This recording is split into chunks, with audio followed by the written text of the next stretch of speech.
I never thought I'd be the one to ruin my brother's wedding. But sometimes doing the right thing means being the villain in someone else's story. My name is Cameron, and I've spent the last 6 months watching my best friend fall deeper in love with the one person I know will destroy her. That person happens to be my charming, manipulative, serial cheating brother Colin. He's different with me, Nora insisted, curled up on my couch with a glass of wine. Her eyes sparkled with that dreamy look I'd seen too many times before, on other women's faces. You just don't see the side of him I do. I took a long sip of my own wine, trying to steady my nerves. Different how? Like how he was different with Sarah, or Jessica, or… Stop it. Nora cut me off, her voice sharp. Those were years ago. People change. I set my glass down harder than intended. He cheated on Sarah 3 months ago. I saw him with her at Riverside Cafe myself. That's impossible. Nora's laugh was dismissive, but I caught the flicker of doubt in her eyes. He was with me that whole weekend. It was Tuesday afternoon. You were at work. The room fell silent. I could almost hear the gears turning in Nora's head as she tried to rationalize it away. Finally, she stood up, gathering her purse with trembling hands. "You're jealous," she announced, her voice wavering. "You've always been jealous of any woman who gets close to your brother. Well, guess what? He proposed last night and I said yes." The words hit me like a physical blow. "He what?" "We're getting married in June." She thrust her left hand toward me, showing off a massive diamond ring I knew Colin couldn't afford. "I wanted you to be my maid of honor, but clearly you can't be happy for us. Nora, please." I reached for her arm, but she yanked it away. "Save it. I thought you were my friend, Cameron. Real friends support each other." "Real friends tell each other the truth." She was already heading for the door. "The truth? The truth is, you can't stand that your brother finally found happiness with someone, with me, your best friend. That's not… I've heard enough." She paused at the door, her eyes cold.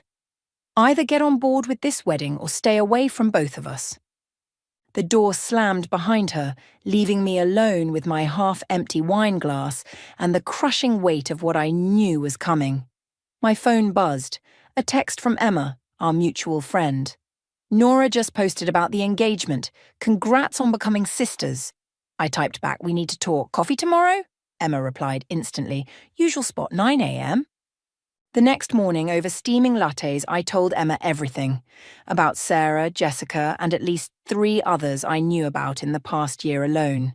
About the mysterious business trips that never quite added up. About the lipstick stains I'd found on his collar at family dinner last month. "Jesus," Emma whispered, stirring her coffee absently. "Does your family know?" I laughed bitterly. "Mom and Dad think he's perfect. The successful son who can do no wrong. They brush off every red flag as boys being boys or just phase 2 of his quarter-life crisis. And Nora won't listen. She thinks I'm jealous. Can you believe that? Like I want anything to do with my own brother's love life." I slumped back in my chair. "I just can't watch him destroy her, Emma. She deserves better." Emma reached across the table and squeezed my hand. "So what are you going to do?" I pulled out my phone and opened my photos. I've been keeping records. Screenshots, photos, dates, times, everything I can get my hands on. I even have receipts from hotels he definitely wasn't staying at for business. "Cam." Emma's eyes widened as I scrolled through the evidence. "This is insurance," I finished, "for when she finally needs to see the truth. If you show her this, you'll blow up your relationship with your brother. Maybe your whole family." I locked my phone screen, staring at my reflection in the black glass. The woman looking back at me seemed older somehow, harder. "Some things are worth burning bridges for." Emma was quiet for a long moment. "When are you going to tell her?" I thought about Nora's excited face as she showed off that ring, about all the wedding planning she was probably already diving into, about the future she thought she was building. "Not yet," I said finally, "but soon. And when I do, I'm going to make damn sure she can't ignore it anymore." Little did I know then just how explosive that revelation would become, or how many lives it would change forever, including my own. Family dinners at my parents' house had always been tense, but tonight felt different. Maybe it was the way Colin kept checking his phone under the table, or how Mom couldn't stop gushing about wedding plans while Dad beamed with pride at his successful son. To the happy couple, Dad raised his glass of wine, and to finally having Nora officially join our family. I forced myself to smile and lift my glass, watching Colin's practiced grin spread across his face. He'd always been good at playing the part. Speaking of the wedding, Mom chimed in. Colin, dear, have you sorted out the venue deposit? The country club books up so quickly. Colin's phone buzzed again. He glanced down, his expression flickering for just a moment before recovering. Actually, I need to take this call. Work emergency. He stood up, kissing Nora's cheek. Won't be long, babe. As he stepped onto the back patio, I noticed Nora's slight frown. She covered it quickly, turning to Mom to discuss flower arrangements, but I saw it. I'll grab more wine, I announced, heading to the kitchen. Instead of reaching for the bottle, I pressed myself against the wall near the patio door, straining to hear Colin's conversation. Can't talk long. No, tomorrow won't work. Nora's got this whole wedding planning thing. Yeah, I know, but... Look, maybe next week. Of course I miss you too. My hand tightened around my phone in my pocket. I'd started recording the moment he stepped outside. Everything okay in here? Emma's voice made me jump. I hadn't even heard her come in. She'd started attending family dinners since becoming Nora's bridesmaid. I pressed a finger to my lips and gestured to the patio. Emma's eyes widened as she caught the tail end of Colin's conversation. Just be patient, okay? I'll figure something out. Yeah, same spot as last time. The patio door started to open. Emma and I scrambled to look busy with wine bottles as Colin stepped back in. Everything okay at work? I asked innocently. Just some contract issues? He grabbed his wine glass. Nothing I can't handle. Must be nice having such a flexible schedule, I commented. All those business trips, working from home whenever you want. His eyes narrowed slightly. Some of us actually have successful careers, Cam. We can't all work dead-end jobs at non-profits. At least I'm honest about what I do all day. What's that supposed to mean? Nora appeared in the doorway. Everything okay? We're about to serve dessert. Perfect timing. Colin's charm switched back on instantly. I was just telling Cameron about that new project I'm working on. Back at the table, Mum served her signature apple pie while interrogating Nora about wedding details. Have you thought about your something borrowed? I still have my grandmother's pearl necklace. Actually, Nora cut in, I was hoping to borrow Cameron's sapphire earrings. You know, the ones from her graduation. I nearly choked on my pie. Those earrings were my most prized possession, a gift from our grandmother before she passed away. Of course, I managed, though my throat felt tight. Whatever you want. Colin's phone buzzed again. This time I caught a glimpse of the message preview. Miss you already. Same time next. He quickly flipped the phone over, but not before I saw Nora notice it too. Her fork paused halfway to her mouth, then continued as if nothing had happened. After dessert, as everyone was saying goodbyes, Emma pulled me aside. You're really going to let her borrow those earrings? What choice do I have? If I say no, I'm the bitter sister who can't support their happiness. Cam, Emma hesitated. That call earlier. You don't think... I know exactly what I think. I pulled out my phone and played her the recording. And now I have proof. Holy shit. Emma's face paled. What are you going to do? I watched through the window as Colin helped Nora into his car, ever the perfect gentleman. I'm going to do what I should have done months ago. I'm going to find out exactly who he was talking to. Be careful, Emma warned. You're playing with fire. I'm not the one who's going to get burned. As if on cue, my phone lit up with a text from an unknown number. You're right about your brother. Meet me tomorrow at Café Luna, 2 p.m. Come alone. Jay. I showed Emma the message. Her eyes went wide. Jay, you don't think it's... Juliet, I finished. His ex from last year. Looks like I'm not the only one who's been keeping receipts.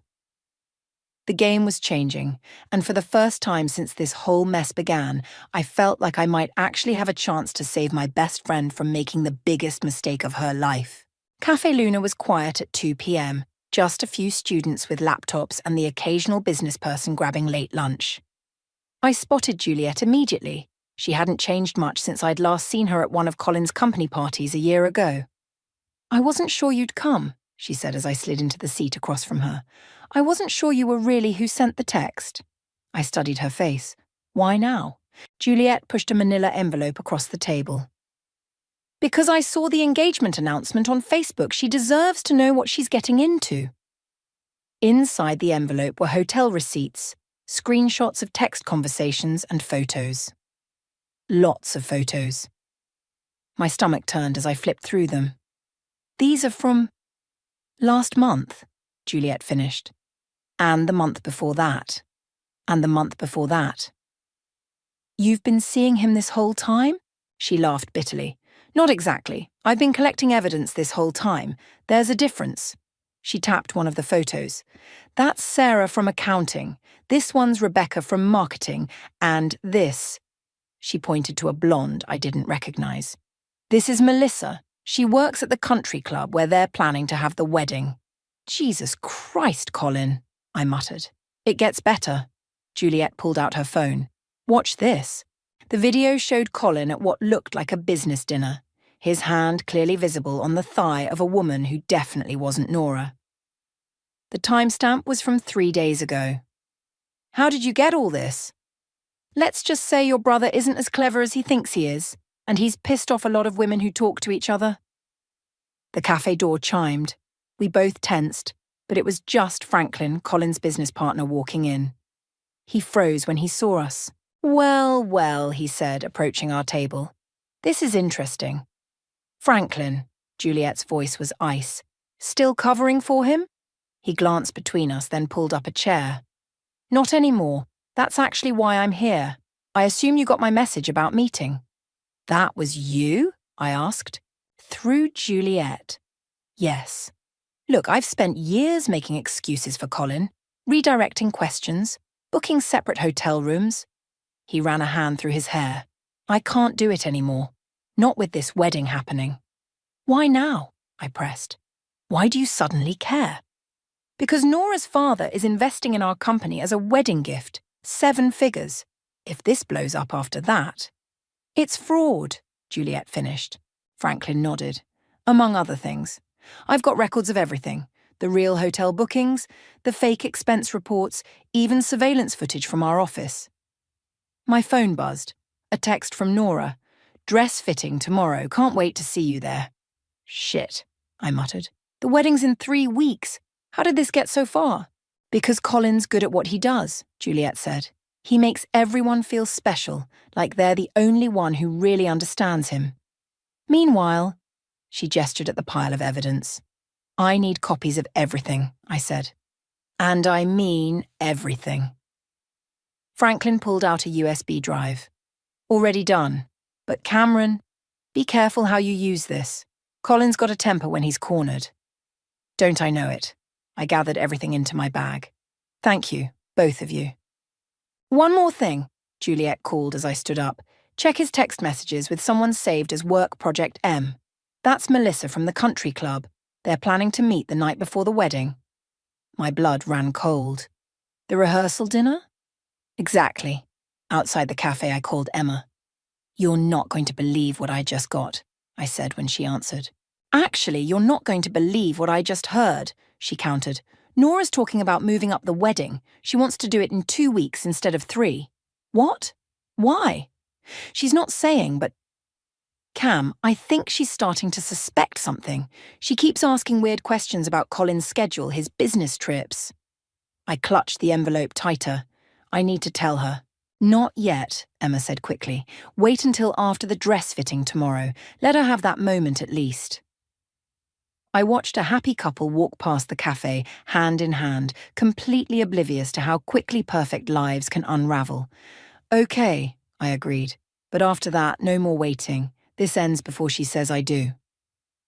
As I hung up, another text came through, this time from Colin. Heard you were asking questions about me at work. Back off, sis. You don't want to play this game. I took a screenshot of the threat and added it to my growing file. Game on, brother, I whispered. Game on. The bridal boutique was exactly as pretentious as I'd expected, all crystal chandeliers and champagne flutes. I sat between Emma and Nora's sister while Nora disappeared into a fitting room with her perfect dress. You're quiet today, Emma whispered. Just thinking about... Oh my God, Nora's voice rang out. It's even more beautiful than I remembered. She emerged in a cascade of white silk and lace, beaming at her reflection. For a moment, I saw the friend I'd grown up with. Before Colin, before all of this. My throat tightened. You look amazing, I managed. I know. She twirled, the dress floating around her. Colin is going to... Her phone buzzed on the side table. I saw her smile falter as she read the message. Everything okay? I asked. Fine, she said quickly. Just work stuff. But her hands smoothed the dress nervously. The boutique door chimed and my mother swept in, fashionably late as usual. Oh, darling, you're absolutely... Is that a text from Colin? Nora snatched her phone away. No, just the florist. Speaking of Colin, Mom continued, oblivious to Nora's discomfort, he's being so secretive about the honeymoon plans. Won't tell anyone where they're going. Isn't that romantic? I caught Emma's eye. We both knew why he was being secretive. The hotel receipts in my bag told a very different story about his honeymoon plans. Actually, Nora said, her voice slightly strained, we should talk about the rehearsal dinner. I think we should change the venue. Change it? Mum looked scandalized. But the country club is perfect. And that lovely event coordinator, what's her name? Melissa. She's been so helpful. I watched the colour drain from Nora's face. Excuse me, she mumbled, gathering her dress. I need some air. I followed her onto the boutique's small balcony, closing the glass door behind us. Want to tell me what's really going on? I asked. I found something, she said quietly. On Colin's phone last night, messages from someone named Work Project M. They were... She took a shaky breath. They were planning to meet during the rehearsal dinner. Nora, don't. She held up a hand. Don't say I told you so. I need to know. Do you have proof? Real proof? Of anything? My bag felt suddenly heavy with its damning contents. This was my chance. Yes, I said. I have everything. She was quiet for a long moment, staring out at the street below. Show me after the fitting. Not here. Not with your mom and everyone. The door opened and Emma stepped out. They're waiting for you to finish the alterations. Nora straightened her shoulders, wiped her eyes. Right. The show must go on. Back inside, as the seamstress pinned and tucked, my phone lit up with a message from Franklin. Colin knows something's up. He's been asking questions about missing files. Then another from Juliet. Be careful. He just called me, threatening legal action. Cameron? Mom's voice cut through my thoughts. Don't you think the dress is perfect? Absolutely perfect, I echoed, watching Nora's reflection in the mirror. She wasn't smiling anymore. The fitting ended in a flurry of appointments and payment arrangements. As everyone gathered their things, Nora grabbed my arm. My place. 1 hour, she whispered. Bring everything. I nodded. But before I could leave, my phone rang. Colin. Hey, sis. His voice was dangerously calm. Having fun at the fitting. What do you want? Just wanted to remind you about family loyalty. Would be a shame if Mom and Dad found out about those funds you embezzled from the family business 3 years ago. My blood ran cold. That money was rightfully mine. You know that. Do I? Because the paperwork says otherwise. Your choice, Cameron. Back off, or everyone learns what kind of person you really are. The line went dead. Emma found me still staring at my phone. Cam? What's wrong? He's trying to blackmail me. I laughed hollowly, as if that would stop me now. Are you still going to Nora's? I thought about the evidence in my bag, about Nora's face when she mentioned those messages, about Colin's threats. Yes, I said firmly. It's time. As I left the boutique, one final text came through, from Nora. Actually, don't come over. I've decided I don't want to know. The wedding's in 2 weeks. Let's just get through it. I typed back. Are you sure that's what you want? Her response was immediate. What I want is for my maid of honor to support me. Can you do that? Or not? Looking at her message, I made my decision. Sometimes being a true friend means doing the hard thing, even when they beg you not to. I'll see you at the wedding, I replied, knowing exactly what I had to do. The church bells chimed noon as I adjusted my maid of honor dress in the mirror. The blue silk felt like armor. I'd need it for what was coming. My bag sat heavily on the dressing room chair, loaded with everything I'd gathered over the past months. You look beautiful, Emma said from the doorway. Are you really going to go through with this? Did you see her this morning? She's terrified. She knows something's wrong. Cameron. Emma closed the door behind her. Colin's been asking about you. He cornered me in the parking lot wanting to know what you're planning. Let him ask. I pulled out my phone, checking the time. Where's Nora now? Getting her makeup done. She's barely said 2 words all morning. A knock at the door made us both jump. It was Franklin. She's here, he said quietly. Melissa. I just saw her talking to Colin behind the church. On their wedding day, Emma whispered. He wouldn't. He already did. I pulled up the security camera footage on my phone, Colin and Melissa in a heated embrace just 20 minutes ago. The camera's still running in case we need more. Another knock, more insistent this time. My mother burst in. Cameron, what are you doing hiding in here? The photographer wants pictures of the bridal party, and are you crying? I hadn't even realized there were tears on my cheeks. Just emotional, Mom. Give me a minute. She hesitated then. Your brother's looking for you. He seems upset about something. I bet he does, I muttered as she left. Emma squeezed my hand. Last chance to back out. No. I wiped my eyes carefully. No backing out now. The next hour passed in a blur of photos and fake smiles. Nora avoided my eyes the entire time, but I caught her watching the door every time it opened, flinching at every sound. Then it was time. The wedding march began to play. I walked down the aisle first, clutching my bouquet, very aware of the USB drive hidden inside it. Colin stood at the altar, the picture of innocence in his tuxedo.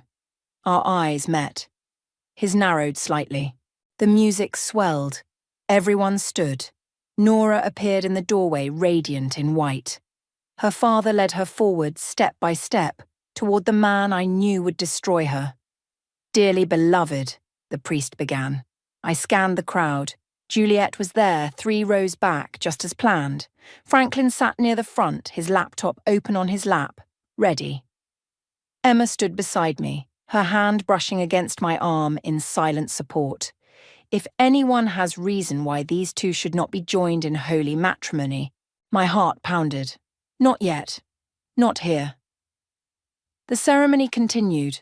Vows were exchanged. Nora's voice shook as she promised faithfulness. Collins didn't waver at all. He'd had plenty of practice lying. I now pronounce you husband and wife. The crowd cheered. I forced myself to smile, to hug them both, to play my part. See you at the reception, sis, Colin whispered in my ear, assuming you're still planning to attend. Oh, I wouldn't miss it for the world. The reception hall was decorated like a fairy tale, all white flowers and twinkling lights. I watched Melissa direct the catering staff, pretending she hadn't been kissing the groom hours earlier. When? Emma asked as we took our seats at the head table. After the first dance, during my speech. Nora and Colin took the floor for their first dance. She was stiff in his arms, her smile fixed. His phone buzzed in his jacket pocket. I saw her notice, saw her face fall for just a moment. The dance ended. Dinner was served. Then it was time for speeches. I stood, champagne glass in hand, and approached the microphone. Colin's smug smile faltered slightly. When Nora asked me to be her maid of honor, I began, I was thrilled. She's been my best friend since college, and now she's my sister-in-law. Family. Nora wouldn't look at me. She knew what was coming. But family, I continued, means being honest with each other, It means protecting the people we love, even when it hurts, even when they don't want to hear it. I pulled the USB drive from my bouquet. Nora, I know you told me to let it go, to just get through today, but I can't watch you build a life on lies. Colin stood up. Cameron, don't... Franklin, I called out. Would you do the honors? Franklin's laptop connected to the projection screen. The first image appeared. Colin and Melissa behind the church just hours ago. The room erupted in gasps. Nora's champagne glass slipped from her hand, shattering on the floor. And that was just the beginning. The images kept coming. Hotel receipts, text messages, security footage, each one a nail in the coffin of Colin's lies. Turn it off, Colin demanded, his face red. This is ridiculous. Is it? I clicked to the next slide. Here's you last week with Sarah, and the week before with Rebecca. Oh, and let's not forget your special friend Melissa, who's currently trying to sneak out the back door. All eyes turned to Melissa, frozen halfway to the exit. Nora, Colin turned to his bride. Baby, I can explain. Explain? Nora's voice was eerily calm. Explain the lipstick on your collar this morning? The mysterious texts? The business trips that never quite added up? She stood up slowly, her white dress catching the light. Or maybe explain why you were planning to meet Melissa tonight after our wedding? The room went dead silent. You knew, Colin stammered. I knew something was wrong, Nora's voice cracked. I wanted so badly to be wrong. That's enough, my mother shouted, standing up. Cameron, you're ruining their special day. No, Mom, I pointed to the screen. Colin ruined it when he couldn't keep it in his pants. Even today, even on his wedding day. Franklin stepped forward. I have the financial records too, Mrs. Palmer. The company funds he's been using to finance these encounters. You're all crazy, Colin snarled. Nora, don't listen to them. They're just jealous of what we have. What we have? Nora laughed, a harsh, broken sound. What we have is a marriage that didn't even last 6 hours. What we have is a lie. She turned to face the crowd. Did you all know? How many of you saw him with other women and said nothing? How many of you helped him hide it? Guilty faces looked away. Others whispered among themselves. I tried to tell you, I said softly. That day at my apartment, I remember. Nora cut me off. I called you jealous, said you couldn't handle your brother's happiness. She turned back to Colin. But she wasn't jealous, was she? She was right. This is all very entertaining, Colin sneered. But you have no proof these photos are even recent, for all anyone knows. The metadata doesn't lie, Franklin interrupted, pulling up timestamps. Neither does the GPS tracking on your company phone, or the credit card statements, or the hotel security footage from this morning. Juliet stood up from her seat. Or the child support payments you've been hiding. The room erupted again. My mother collapsed into my father's arms. Child support? Nora's voice was barely a whisper. 9 months ago, Juliet confirmed. I tried to tell you, but you blocked my number. Colin lunged for the laptop, but Franklin was faster, backing away with the evidence safely in hand. You're all going to regret this, Colin threatened. Every single one of you. I'll sue. Sue who? I challenged. Franklin, for having proof you misused company funds. Juliet, for keeping receipts of your child support. Me, for showing your wife who you really are. You bitch, he spat. You're not even my real sister. You're just some kid my parents took pity on. The slap echoed through the hall. Nora stood there, hand still raised, her wedding ring catching the light one last time before she pulled it off and threw it at him. We're done, she declared. The marriage is annulled. The investment deal is off. Everything is off. She turned to me, tears finally spilling down her cheeks. I'm sorry I didn't believe you. Don't, I started, but she was already running for the door, her white dress billowing behind her. Emma moved to follow, but I stopped her. Let her go. She needs a minute. The room descended into chaos. Guests began gathering their things, muttering about scandal and shame. My mother was sobbing dramatically while my father tried to calm her. Melissa had finally managed to slip away, along with several other women I recognized from the evidence. Colin stood alone at the head table, his perfect world crumbling around him. "Happy wedding day, brother," I said, gathering my things. "This isn't over," he growled. "Actually, it is." I held up my phone. "I've been recording everything. Every threat, every lie, every moment of this disaster. It's already uploading to the cloud, so unless you want the whole world to see who you really are, I suggest you let Nora go. Let her move on. Let her be happy." "You've destroyed this family." "No," I corrected him. "You did that all by yourself." As I walked away, Emma fell into step beside me. "That was intense." "It's not over yet," I said, checking my phone. "Nora's going to need us when the shock wears off." "And Colin?" I looked back at my brother, still standing alone in his ruined reception. Karma's finally caught up with him. Now he has to live with it. The church bells chimed again, marking the end of what should have been the happiest day of Nora's life. Instead, it had become her first day of freedom. We found Nora in the church garden sitting on a stone bench, her wedding dress pulled around her like spilled milk. Emma reached her first. "Don't," Nora said before either of us could speak. "Don't ask if I'm okay." "Wasn't going to," I said, sitting beside her. "I was going to ask if you want to help me burn all his stuff." A laugh bubbled up through her tears. "God, I'm such an idiot." "No," Emma said firmly. "You're someone who wanted to believe in love. He's the idiot who threw it away." The garden door burst open. Juliet stood there, slightly out of breath.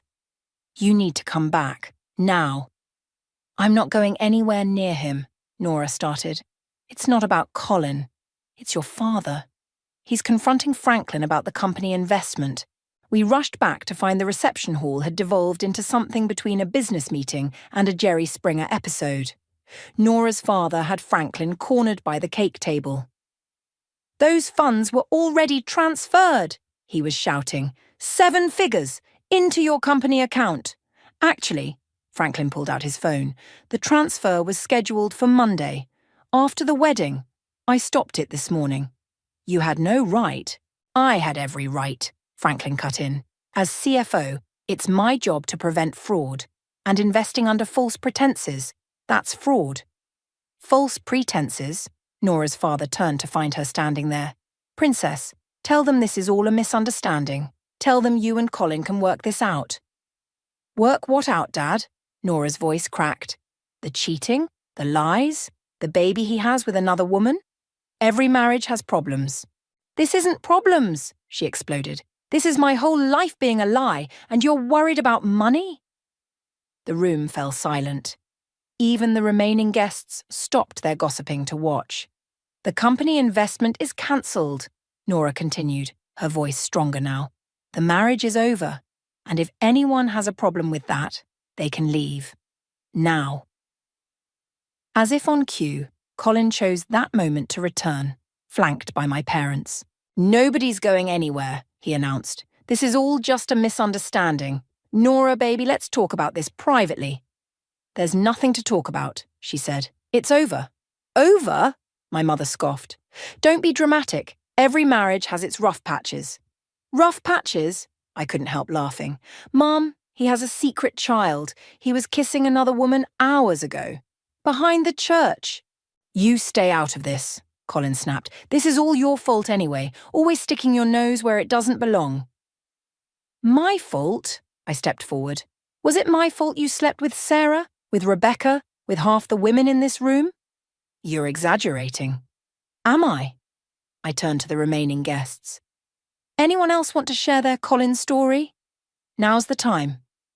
3 women stood up. Then another. And another. "Last Christmas," one began. "2 months ago at the Riverside Hotel," said another. "Last week," a third added. He said he was single. Each confession hit Nora like a physical blow, but she stayed standing, chin high. "I want you out of my house by tomorrow," she told Colin. "All your things packed. Any gifts returned. The ring sold. I never want to see you again." "You can't do this." "Actually," Franklin stepped forward, "she can. And unless you want the board to know exactly how you've been spending company money, I suggest you do exactly what she says. Colin's face went from red to purple. He turned to our parents. Are you going to let them do this to me? Your own son. But even they looked uncertain now, faced with the mounting evidence and testimonies. Perhaps, my father said slowly, we should discuss this at home. Discuss what? Colin shouted. How my sister ruined my life, how she turned everyone against me. No, my father's voice was firm. We're going to discuss how you ruined your own life and how you're going to fix it. The fight seemed to drain out of Colin all at once. He looked around the room, at the disgusted faces, at Franklin with his evidence, at Nora in her ruined wedding dress, and finally seemed to understand what he'd lost. This isn't over, he muttered, but the threat sounded hollow now. Yes, it is, Nora said quietly. Goodbye, Colin. He left with our parents, his shoulders slumped in defeat. The remaining guests began to filter out, leaving just our small group, me, Nora, Emma, Franklin, and Juliet. So, Emma broke the silence. About that stuff-burning idea. Nora wiped her eyes, smearing expensive makeup. You know what? That sounds perfect right now. First, I said, let's get you out of that dress. She looked down at the white fabric, now dirty and torn. I paid a fortune for this thing. Want to burn it too? For the first time all day, Nora smiled. Really smiled. Absolutely. The bonfire crackled in Nora's backyard, flames dancing against the night sky. The wedding dress went in first, followed by Colin's forgotten tuxedo jacket, photos and various gifts he'd given her over the years. I kept everything, Nora explained, tossing another photo into the flames. Every receipt, every suspicious text I screenshot, every weird feeling I pushed down. I thought I was being paranoid. You weren't paranoid enough, Juliet said, passing her a glass of wine. Trust me, I learned that lesson too. Emma appeared with marshmallows and graham crackers. Who says we can't have s'mores at a divorce party? It's not technically a divorce, Franklin corrected, accepting a marshmallow. The marriage is being annulled, like it never happened. Good.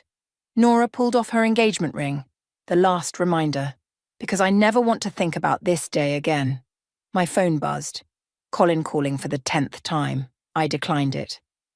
He's been texting me too, Franklin said, threatening lawsuits, begging for help, the usual. Can he actually sue? Emma asked. He can try. Franklin shrugged. But the evidence speaks for itself. The company board is meeting Monday to discuss his position. What about the baby? I asked Juliet. Sarah's handling that. She's got a good lawyer, plenty of proof. He won't be able to hide from his responsibilities anymore. Nora stood suddenly. I need to get something. She disappeared into the house, returning with a familiar blue box. My grandmother's sapphire earrings. These belong to you, she said, holding them out. I'm sorry I ever asked to borrow them. Keep them, I said. Cameron, no, not forever. Just hold on to them for me until you're ready to be my friend again. Tears welled in her eyes. I'm so sorry I didn't believe you. You believed what you wanted to believe. We all do sometimes. Not anymore. She squared her shoulders. From now on, I believe in the truth, no matter how much it hurts. My phone buzzed again, this time a text from Mom. Your brother's devastated. How could you do this to family? I showed it to the group. Reply with the video of him and Melissa, Emma suggested. No, I said, typing. Family doesn't let family destroy lives with lies. When you're ready to face the truth, call me. Speaking of truth, Franklin pulled out his laptop. The story's already hitting social media. Want to see what people are saying? God, no, Nora groaned. I can't handle that right now. Actually, he turned the screen, most people are on your side. Wedding karma is trending. We crowded around to look. Hundreds of messages of support, women sharing similar stories, even a few marriage counselors offering free consultations. See? Emma nudged Nora. You're not alone. I never was, Nora said softly. I just couldn't see it. A car door slammed out front. Colin's voice carried over the fence. I know you're in there. Want me to call the police? Franklin offered. No need. Nora stood brushing off her jeans. I've got this. We followed her to the front yard. Colin stood there, dishevelled and desperate. Baby, please, he started. Don't baby me. Nora's voice was steel. You have until noon tomorrow to get your things.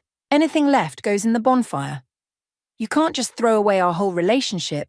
What relationship? She laughed. The one where you cheated constantly? Had a secret child? Used me to get my father's money? I love you. No, you love yourself. And that's your problem now, not mine. She turned to go back inside. Colin grabbed her arm. Let go, I warned, stepping forward. Or what? He sneered. You'll ruin my life more than you already have. No, Nora said calmly. I'll press charges for assault. Franklin's recording everything on his phone, by the way. Wavy to the camera, Colin. He dropped her arm like it burned. Noon tomorrow, she repeated. After that, anything left burns, including your reputation if you ever come near me again. Back inside, Nora didn't cry. She didn't scream. She just smiled. A real free smile. You know what? She said. I think I'm going to be okay. Better than okay, Emma corrected. You're going to be amazing. We heard Colin's car speed away, but nobody flinched. The bonfire still crackled outside, consuming the last pieces of Nora's almost marriage. To truth, Franklin raised his glass. To karma, Juliet added.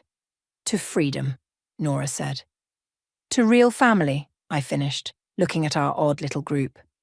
The kind that tells you the truth, even when it hurts. We clinked glasses as the last wedding photo curled and burned in the flames, taking with it the final remnants of Colin's perfectly crafted lies. Sometimes the truth hurts, but lies destroy. And in the end, karma always collects its dues.